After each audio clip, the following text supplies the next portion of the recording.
Au sommaire de ce live, la prolongation du cessez-le-feu entre les États-Unis et l'Iran. Le blocus dans le détroit d'Ormuz est quant à lui maintenu. Kevin Warsh qui plaide pour l'indépendance de la Fed devant les sénateurs américains. Et OpenAI visé par une enquête criminelle en Floride.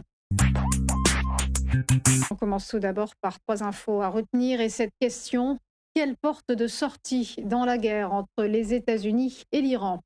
4 heures avant l'expiration du cessez-le-feu hier soir, Donald Trump a donc décidé de le prolonger jusqu'à nouvel ordre, alors que les pourparlers n'ont toujours pas repris avec Téhéran.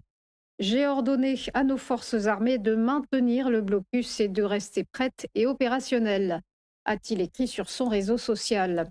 Même scénario donc qu'il y a 15 jours, sauf que le président américain ne fixe plus d'ultimatum et que le second cycle de négociations pour la paix se fait toujours attendre.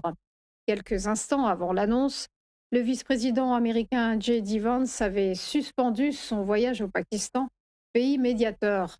Pour expliquer sa décision, la Maison-Blanche invoque la division régnant au sein du gouvernement iranien et indique s'aligner sur une demande d'Islamabad qui appelait à un report de la trêve.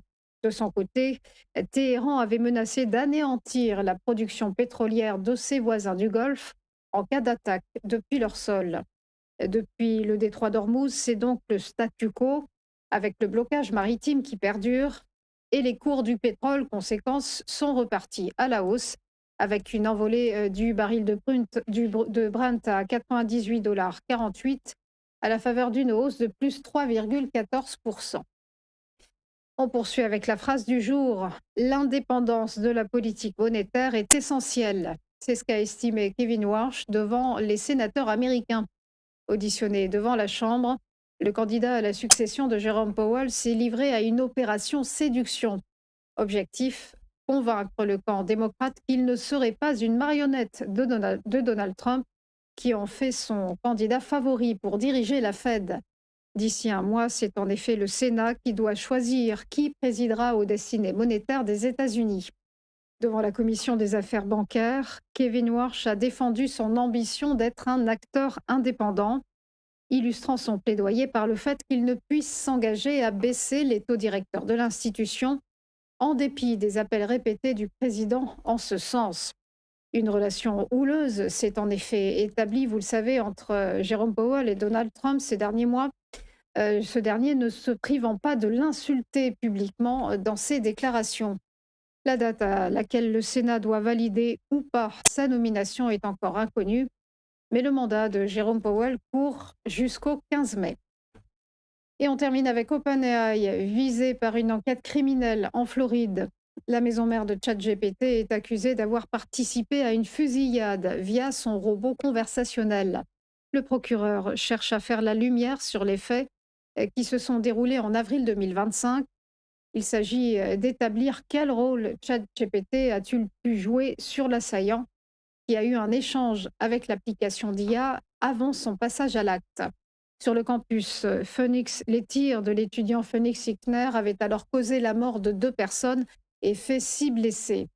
Selon le procureur, ChatGPT aurait donné des indications significatives aux tireurs avant qu'ils ne commettent le crime, par exemple le type de munitions, le moment et l'endroit pour cibler le plus de monde possible.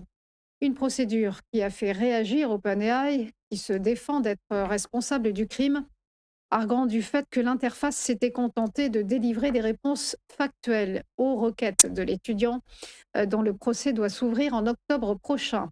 La start-up d'intelligence artificielle mentionne enfin travailler au renforcement de ses garde-fous pour détecter une intention dangereuse et y répondre de manière appropriée en cas de risque pour la sécurité.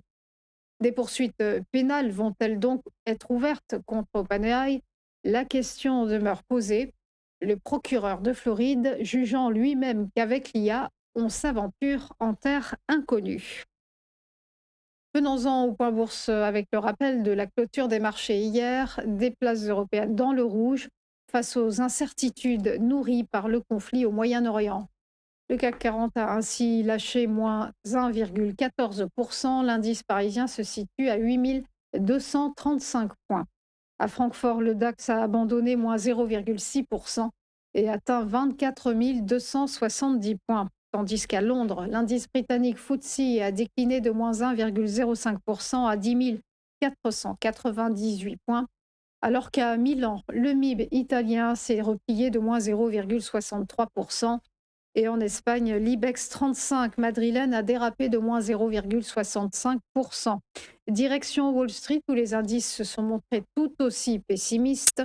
Le Dow Jones a reculé de moins 0,59%, s'établissant à 49 149 points.